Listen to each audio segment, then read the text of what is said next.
ulang kaji lah. Semua sentuh lah. Tahniah tuan-tuan kerana doa kita Allah Ta'ala makbul kan. Allahumma barik lana fi Rajab wa Sya'ban wa ballighna Ramadan. Alhamdulillah sampailah Ramadan ni. Dan alhamdulillah syukur kerana ramai di kalangan sahabat-sahabat yang kita kenal tak sampai Ramadan ni. Tak sempat nak Ramadan kali ni. Jadi Ramadan ni ada pendapat mengatakan diambil di perkataan Ramadan, ra dot mim, ra mim dot, Ramadan. Ramadan ni makna dia panas, terik itulah. Jadi kita pun biasanya bila masuk Ramadan ni panas kan. Biasanya bulan Ramadan panas, tapi sebenarnya bukan itu maksud dia. Kalau hari ini besok lagi tuan-tuan perempuan terbang pergi London, kita puasa dalam keadaan sejuk lah. Suhu sana sejuk. Tapi rahmat yang dia masukkan tu, rahmat tu kita orang yang sedang berpuasa tu tekak kita panas ataupun haus, kehausan sebab tak dapat minum dan tak dapat makan. Itu masuk rahmat. Dan ada juga Mujahid mengatakan dalam kitab dia, Ramadan ni salah satu daripada nama Allah Ta'ala. Itu dari segi nama lah. Sebut sikit tentang takrif puasa ni kan. Dah 3 hari dah. Tadi pagi saya cakap dengan anak murid saya, tapi jam 6 ni nak cerita dengan tuan-tuan umur 60 tahun. Takut tuan-tuan terlupa kan Pada bahasa puasa ni menahan diri daripada sesuatu sama ada kata-kata ataupun makanan. Pasal tu dalam ayat Al-Quran tu min qablikum, kaum-kaum sebelum kita pun puasa juga, tapi dia tak puasa makan minum. Ada yang tak puasa makan minum. Contoh Nabi Zakaria, bila dia dapat anak, Allah Ta'ala suruh dia berpuasa, tapi puasa dia ialah tak bercakap 3 hari 3 malam. Dia beribadat dan dia tak bercakap dengan keluarga dia, dengan kaum dia tak cakap, dia diam, dia kena diam. Tu puasa lah tu, puasa tak bercakap. Jadi maksud puasa tu menahan diri daripada sesuatu sama ada kata-kata maupun makanan kan. Lepas tu pada syarat tu menahan diri daripada perkara-perkara yang membatalkan puasa, bermula daripada terbit fajar hingga terbenam matahari, dengan disertai dengan niat. Maknanya kita puasa sejak subuh lah, sejak terbit fajar sampai terbenam matahari, dengan syarat ada niat. Dan puasa Ramadan ni disyariatkan pada tahun, ada maklumat, pada tahun yang kedua daripada hijrah. Maknanya fatrah Mekah tu 13 tahun tak ada puasa lah, tak puasa lagi. Puasa mula dekat Madinah. Selepas 13 tahun, 2 tahun dekat Madinah baru ada kefarduan puasa. Di Mekah ni cerita 13 tahun ni cerita akidah tu, bina akidah tu, kepercayaan tu. Iman dah mantap sampai Mekah, sampai Madinah, baru ibadat. Pasal tu Nabi-Nabi daripada Adam AS sampai Nabi kita Muhammad SAW, cerita dia akidah. Akidah maksudnya mentauhidkan Allah Ta'ala, mengesakan, mentauhidkan Allah Ta'ala. Semua sama, daripada Adam sampailah kepada Nabi kita Muhammad SAW. Tapi syariat berbeza-beza, syariat tak sama kan. Tadi contoh macam puasa, banyak lagi lah. Kahwin kan, Nabi Adam AS boleh kahwin adik-beradik kan, sebab adik Nabi Adam ni, nenek kita Hawa tu dia bersalin, tiap-tiap kali bersalin kembar, laki perempuan. Dia bersalin 20 kali. Setiap kali dia bersalin kembar dia, laki perempuan, laki perempuan, laki perempuan, laki perempuan. Anak yang ke-20 laki-laki. Jadi anak Nabi Adam ada berapa? Lambat lah Sungai Lang baru ni. 39 lah. Berapa laki-laki, berapa perempuan? Tu 20 laki-laki, 19 perempuan. Sebab 20 kali bersalin kembar, kecuali yang ke-20 laki-laki saja. Okey. Syariat Nabi Adam, dia tak boleh kahwin kembar dia. Qabil tak boleh kahwin dengan kembar Qabil. Habil tak boleh kahwin kembar dia. Dia kena kahwin silang. Qabil kena kahwin dengan kembar Habil, Habil kena kahwin kembar Qabil. Itu syariat Nabi Adam. Maksudnya dia adik-beradik tu. Tapi Qabil tak nak kahwin dengan kembar Habil, sebab kembar Habil tu tak cantik. Kembar dia yang cantik, Qabil punya kembar cantik, perempuan kan. Dia tak nak kahwin dengan kembar Habil, dia nak kahwin dengan kembar dia. Jadi dia bunuh Habil adik dia. Tapi dia tak, akidah tak rosak. Dia cuma tak nak ikut syariat. Tak nak ikut syariat. Itu syariat Nabi Adam. Boleh kahwin adik beradik. Kita kenapa tak boleh kahwin adik beradik? Kita dah ramai. Masa tu dia ada 4 orang aja. Nak kahwin siapa lagi? Dia kahwin adik beradik, silang lah. Kita dah ramai kahwin. Orang Sengelang kahwin lah dengan orang Banting, orang Kancung, orang mana Kampung Endah. Jangan kamu yang beradik lagi. Itu syariat. Tapi tauhid sama. Syariat beza-beza. Zaman Nabi Musa, seluar pakaian kalau kena najis terus buang, tak ada basuh. Zaman Nabi Musa tak ada basuh-basuh. Kena najis terus buang. Kita boleh basuh, tapi adalah cara dibasuh. Kan? Cara basuh tu mesti suci kan. Mesti air tu air mutlak, air tu bersih lagi menyucikan, mesti mengalir air tu. Kan? Mau cerita part tu memang payah sikit, nanti panjang lagi, tapi tak pasal cerita ni Ramadan dulu. Tapi tak apalah, nanti kan di akhir nanti saya nak sebut jugalah, kan ya. Habis. Allah Taala berfirman, ya ayyuhalladzina amanu kutiba alaikumusiyam kama kutiba alal ladzina min qablikum la'allakum tattaqun. Wahai orang-orang beriman, yang beriman tu terpanggil lah tu nak puasa.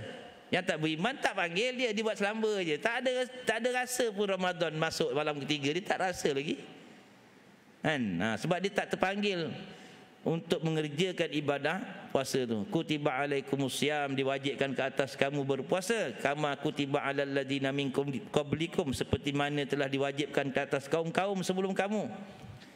La'allakum tattaqun, mudah-mudahan kamu bertakwa. Bukan semua orang yang puasa ni dapat takwa, bukan. Itu cabaran. Mana kita semua puasa ni belum tentu lagi dapat takwa. Pasal tu Allah Ta'ala gunakan la'allakum tattaqun. Mudah-mudahan bertakwa. Tapi dalam ayat tu Allah Ta'ala perintahkan puasa. Bila nak puasa? Syahrul Ramadan alladzi unzila fihil Quran. Dalam tu pun tak sebut juga. Bulan Ramadan tu Allah Ta'ala turunkan Al-Quran, hudal linnas wa bayyinatin minal huda wal furqan. Tak ada perintah puasa lagi tu. Bulan Ramadan tu. Faman syahida minkumus syahra falyasum. Siapa-siapa yang nampak, maka dia wajib atas diri dia untuk berpuasa. Kita ada ilmu, kita ada teropong kat rumah, kita teropong kat rumah. Kita nampak warna bulan. Tuan Qadi dengan grup dia tengok dekat Bukit Jugra, pakai teropong yang sama jenis yang kita, tapi dia tak nampak. Kita nampak. Kita bagi tahu dia, saya nampak lah tadi Tuan Qadi. Qadi kata saya tak nampak. Jais kata tak nampak. Kita tak puasa, tapi kita tadi yang nampak tu wajib puasa seorang-seorang. Sebab kita nampak dengan ilmu lah. Tapi kalau tak ada ilmu tak payah cerita. Itu je, habis. Lepas tu Nabi SAW bersabda dalam hadis yang tuan-tuan selalu dengar, bunyal islamu ala khamsin, syahadat alla ilaha illallah wa anna muhammadar rasulullah wa iqamis shalah wa ita'iz zakah wa shaum ramadan wa hajjal baiti liman istata'a ilaihi sabila. Islam tu dibina di atas 5 perkara: mengaku bahawa tiada Tuhan yang dilayak ataupun Tuhan yang disembah melainkan Allah, dan Muhammad adalah utusan Allah, mendirikan sembahyang, meluarkan zakat, puasa pada bulan Ramadan, dan menunaikan haji ke Baitullah bagi yang mampu melakukannya. Alhamdulillah, hari ni semalam dah dapat surat tawaran dah pergi haji. Kalau tak dapat surat daripada tabung haji, boleh cek dekat Tijari. Tapi insya-Allah tahun ni ramai yang tak pergi lah. Jadi tuan-tuan boleh buat rayuan, insya-Allah. Saya dah jumpa dah beberapa pasang pengantin, pasangan suami isteri yang kemungkinan besar tak pergi ya. Sebab dia orang dapat kali kedua. Jadi tuan-tuan berpeluang lah untuk berrayuan. Rayuan tak kira T20 ke, M40 ke, B40 ke, bayar penuh kalau rayuan. Pandai juga tabung haji. Sekarang yang tawaran pertama ni ada 3 peringkat tu kan. Orang semua dah pening kepala lah. Tak pening kepala pun satu, tak puas hati pun satu kan. Saudi gaji dia 11,000, dia dah T20, dia tak dapat dah. Dia tak dapat subsidi lah. Kalau gaji dia 11,000 lah kan. Dia guru cemerlang lagi, GPK, MP lagi, macam-macam lagi jawatan dia kan. Imam lagi kan. Gaji dia, pendapatan dia belum isteri dia lagi ya. Kan? Jadi kalau gaji T lebih daripada 10,000 lebih kat 11,000, dia kena T20. Dia tak dapat subsidi lah. Kena bayar penuh 30,000. Itu fikir balik 2 orang dah 60 kan. Jadi yang B40 10,000, M40 15, T20 kena bayar penuh, harga penuh. Kalau kita rayu terus bayar penuh. Itu cerita dia, habis cerita haji. Tapi sebelum haji tu ada puasa, sebelum puasa tu ada zakat. Tapi sebelum puasa tu sebenarnya solat ni penting.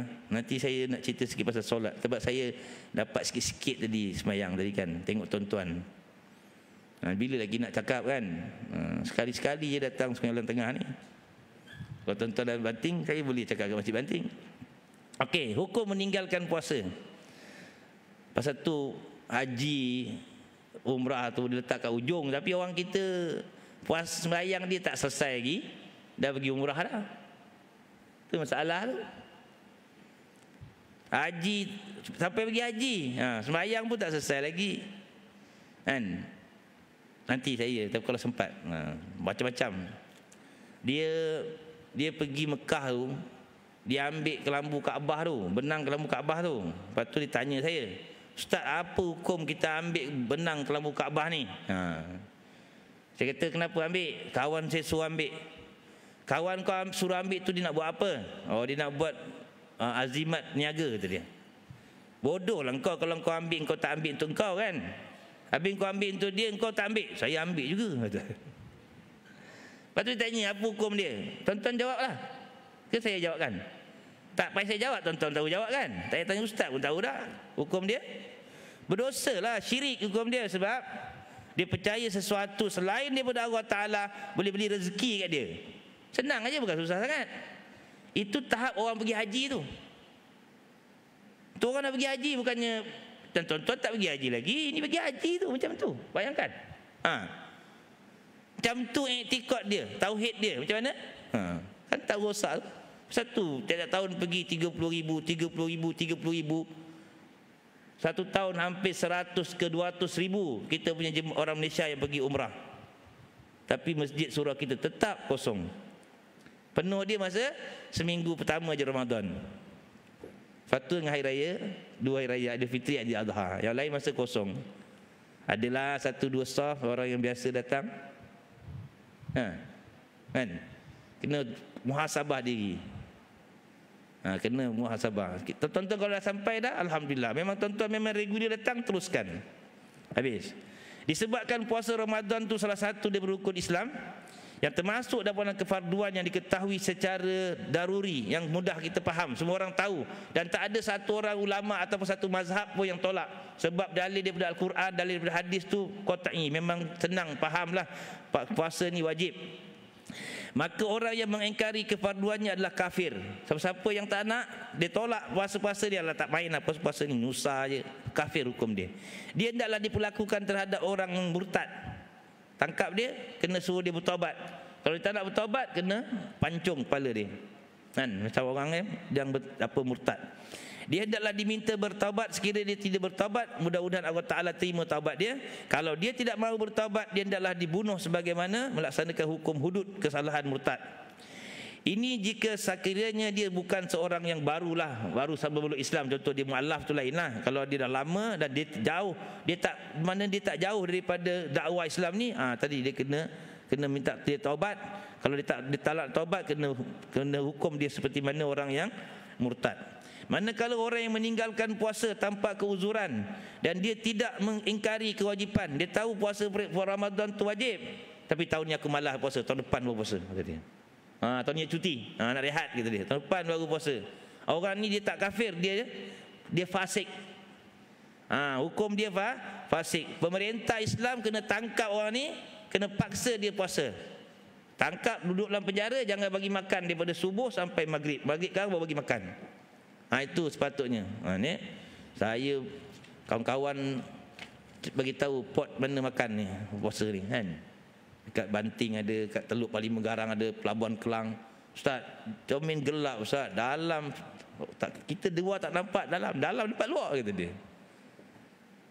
Dulu sibuk kan, sekarang tak payahlah. Sekarang food panda boleh order, drive thru pun boleh. Sekarang ni kan. Sekarang nak puasa ngentak je.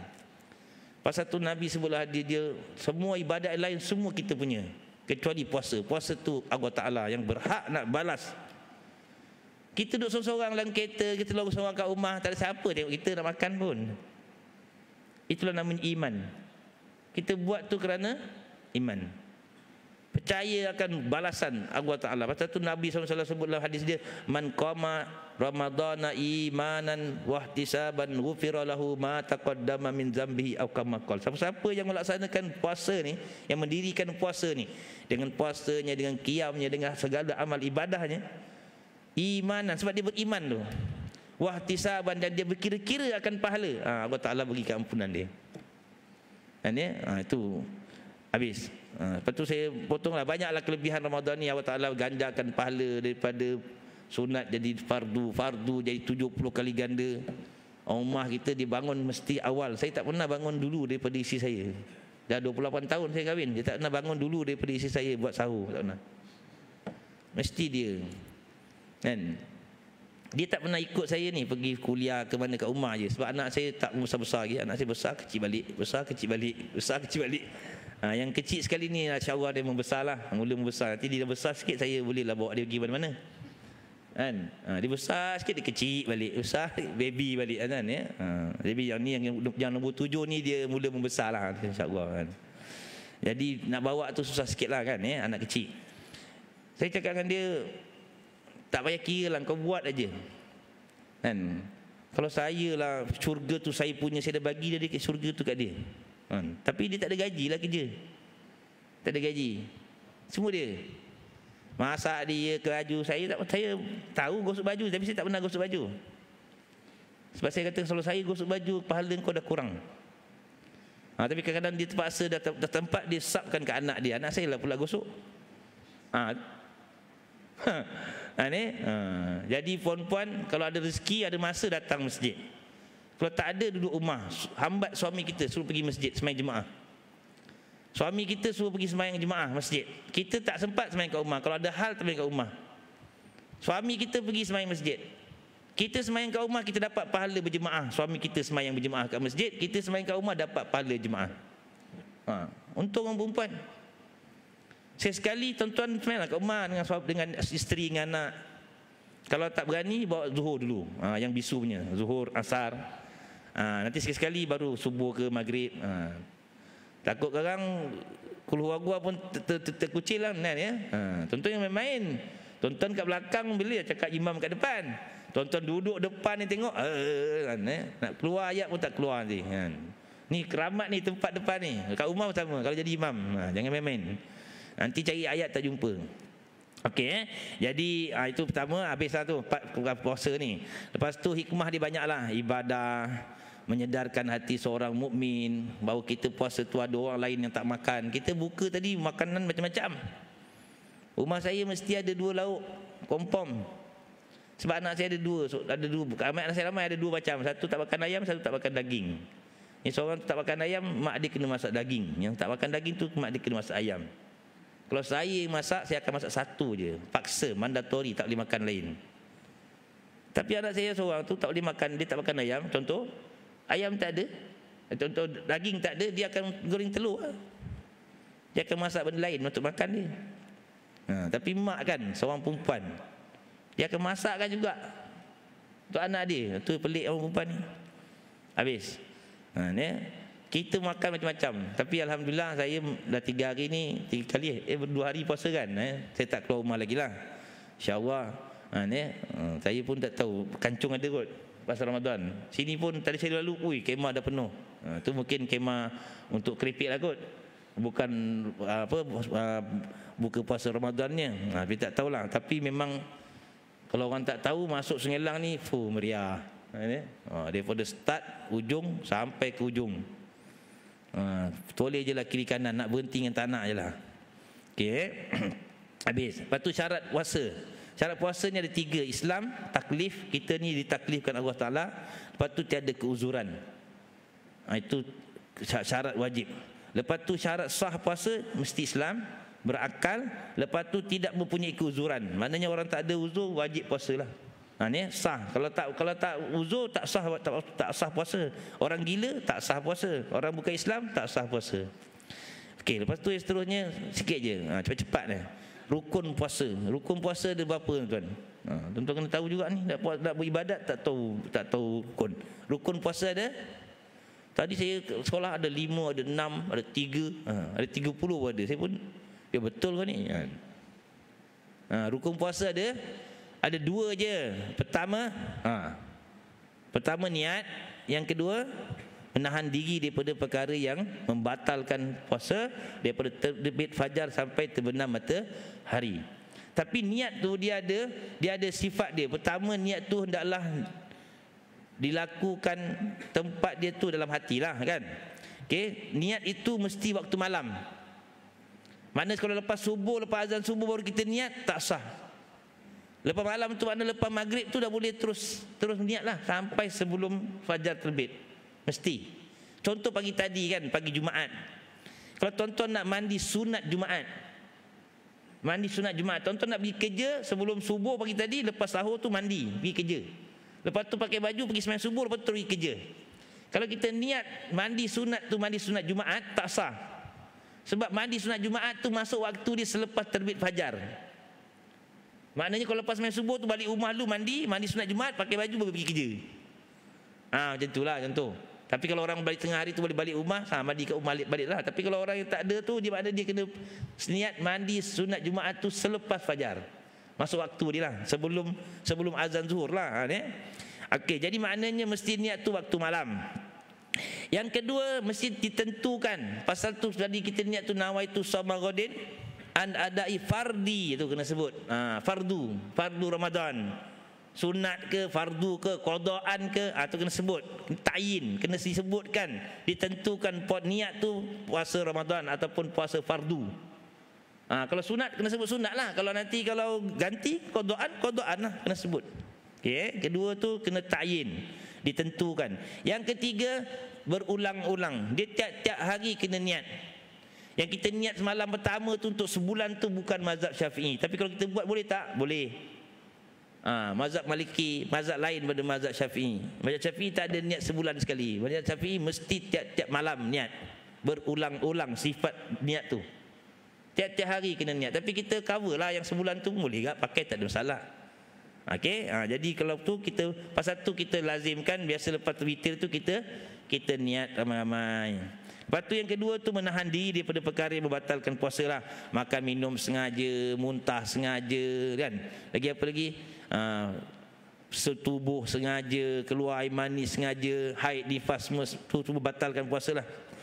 Okey, habis. Lepas tu akhir sekali, akhir dah boleh lah, last kan.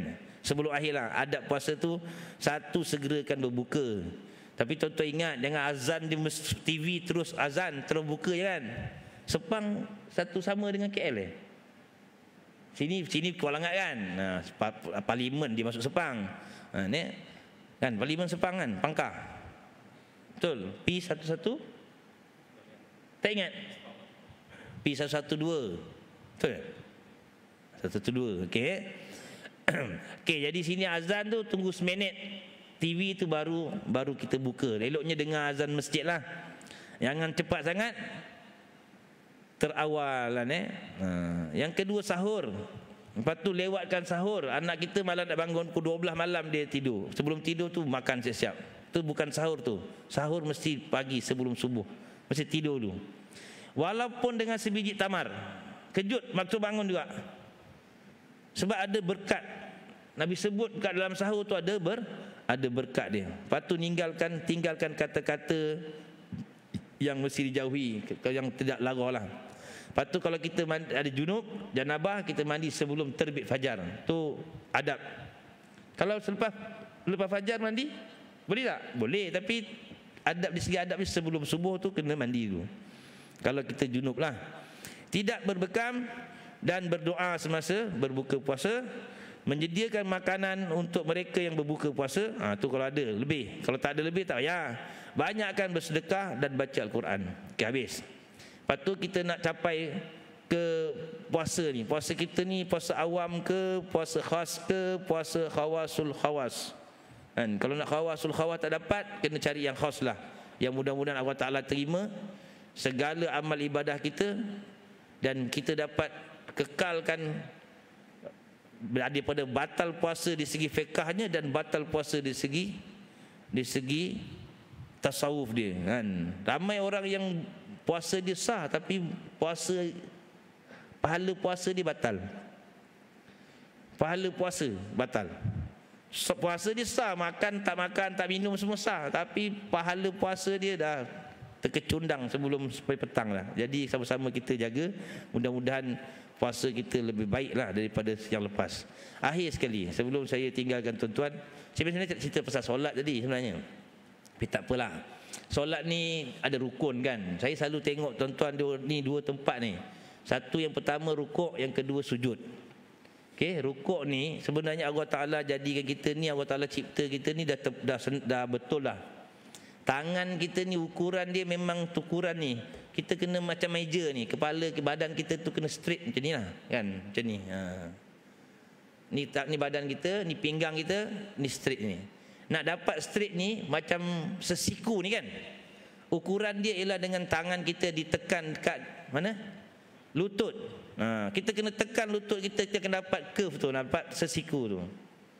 Kalau kita terduduk pegang kaki bawah lutut, kita akan ke bawah. Kalau kita pegang ni, mau sakit lutut, kaki pinggang macam ni. Pegang lutut ni, tekan kuat, kita akan dapat. Bukan gini. Shape dia mesti dapat tempat. Tapi dengan syarat tekan kita punya lutut tu tekan kuat-kuat. Tangan kita mesti lurus. InsyaAllah dia akan dapat tegak tu.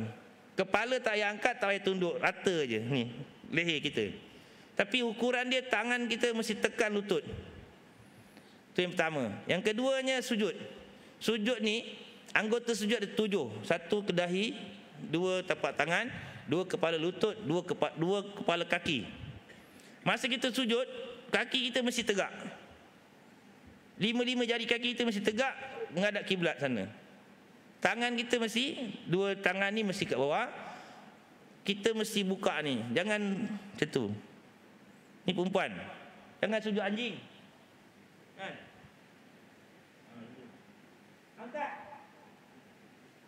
Buka kita punya ni. Kita punya apa nama ni? Lambung kita ni. Tangan kita jangan melekat kat lambung kita. Kena kepak buka, laki-laki. Dan jangan macam tu lah. Jangan menganjing. Dia kena buka, kepak. Okey, jadi 2. Lepas tu kaki lah. Kecuali lah kaki tu tonton gaut, tu lain. Gaut tu sekurang-kurangnya, kalau mazhab Syafi'ian, kalau kita tak boleh lentik 5 jari kaki ni, tonton kena tegak. Sekurang-kurangnya kena tegak 5 jari kaki ni. Jangan angkat, jangan letak belakang. Tak sah. Ni cerita orang sakit lah. Kalau cerita tak sakit, tuan-tuan kena lentikkan 5 jari kaki tu. Jadi kalau kapet masjid ni tak cukup lembut, bawa kapet sejadah tuan-tuan yang lembut ni, bawa di rumah supaya tuan-tuan letak tu, bertegak dia berdiri. Itu politik tak kisah. Kat rumah kita tahu lah, tebal. Letak cantik lah dia berdiri semua. Kalau atas simen kan sakit kan nak tekan kan. Itu sembahyang. Pasal tu saya tiap kali saya pergi umrah kan atau pergi haji, kita punya jemaah ni part tu belum selesai lagi. Pasal tu bila kita pergi Mekah tu, kita nak buat haji tu lagi besar. Kan? Sembahyang tak settle. Pakaian dia tak tahu. Pakaian kena suci daripada hadas, najis. Pakaian dia najis pun dia tak tahu macam mana nak bersihkan. Kalau kena taik burung baju dia, batal lah sembahyang dia. Sembahyang tak batal. Basuh je lah taik burung kat baju dia tu. Kan? Batal wuduk dengan pakaian kena najis, benda yang berbeza dua. Jadi kat situ pun kadang-kadang terlepas pandang lah. Jadi mungkin ada yang tuan-tuan dah tahu, ada yang tuan-tuan belum tahu. Yang belum tahu tu ambil, mudah-mudahan ada manfaat untuk kita. Kan Ramadan ni datang sekali-sekala je, bukan sekali-sekala, sebulan aja. Cuma akhir ni sebelum tu saya mungkin ada banyak persoalan lah. Cuma saya nak highlight satu perkara. Ada orang kata buat qada, kalau kita ada qada, contoh sembahyang qada, buat itu qada tu adalah wajib berbanding buat yang sunat. Pendapat tu betul sebenarnya. Tapi alangkah ruginya bila waktu sunat tu, yang sunat tu sunat muakkad, kita tak buat. Jadi saya cadangkan yang fardu tu kita buat, yang sunat yang melalui masa tu kita buat, dalam masa sama kita buat qada yang kita tinggal tu. Contoh kita adalah dulu umur kita 15-20 tahun kita tak sembahyang banyak waktu, contoh. Ada sebahagian kita ni umur 50 baru start sembahyang cukup. Ada kawan saya umur 40, saya dah jumpa dah 10 tahun lepas. Ni saya tahun ni 50 umur saya. 40 tahun saya jumpa kat orang kahwin, aku alhamdulillah tahun ni start cukup sembahyang 5 waktu sehari semalam. Umur 40 baru start sembahyang cukup 5 waktu. Tapi bukan pergi sembahyang jemaah, belum boleh sembahyang jemaah lagi, tapi dia cerita sembahyang cukup. Lepas tu saya tanya dia, sebelum-sebelum ni kalau tinggal, kalau tak buat macam mana? Tertinggal tu. Kira benar kata dia. Senang betul kan. Tu kawan saya lah, kawan sekolah saya, kawan sekolah rendah tu. Umur 40 baru start sembahyang 5 waktu. Maknanya yang sebelum 40 tu ada je yang lompong-lompong, mana tak sempat tu tinggal. Okey, sekarang kita kena qada benda tu. Qada dalam masa sama buat yang fardu, buat yang sunat. Contoh, waktu sebelum solat sunat sebelum subuh berlalu, kita tak buat solat subuh tu, rugilah. Sebab ganjaran dia besar. Contoh tarawih ni. Masa tarawih ni masa bulan Ramadan aja. Kita tak buat, rugilah.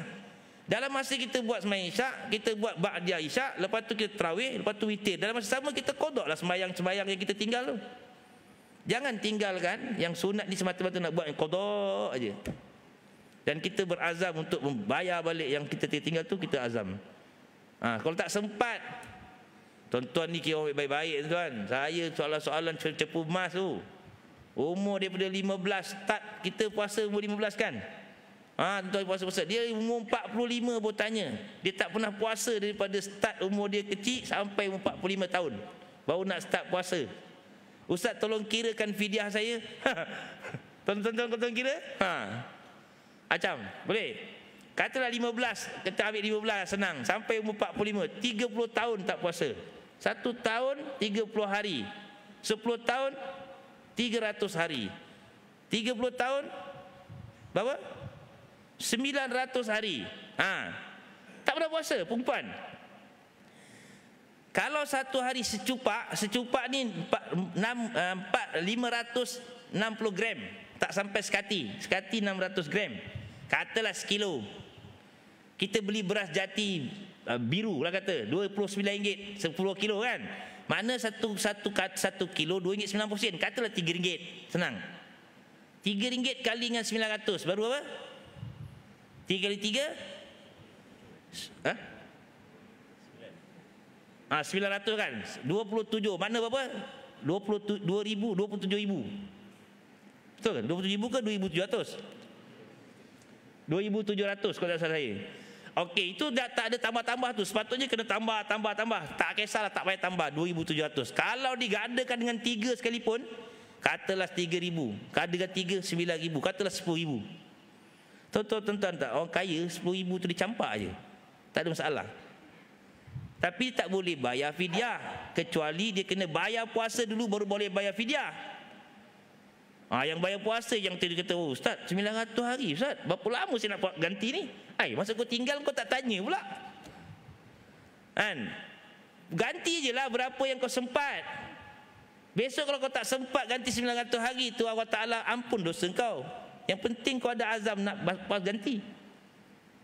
Dalam masa yang sama, ganti bayar fidyah, ganti bayar fidyah. Lepas tu yang masuk datang masa fardu yang tu datang buat.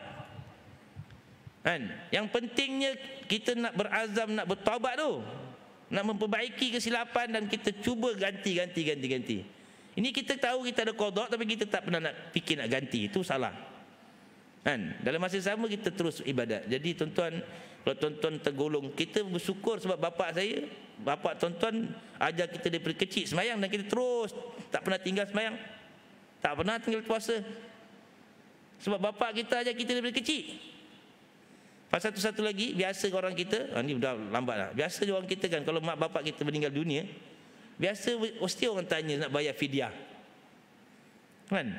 Beli beras 5 kilo tu buat kenduri, bagi fidyah kan. Kalau orang tanya saya tak setuju.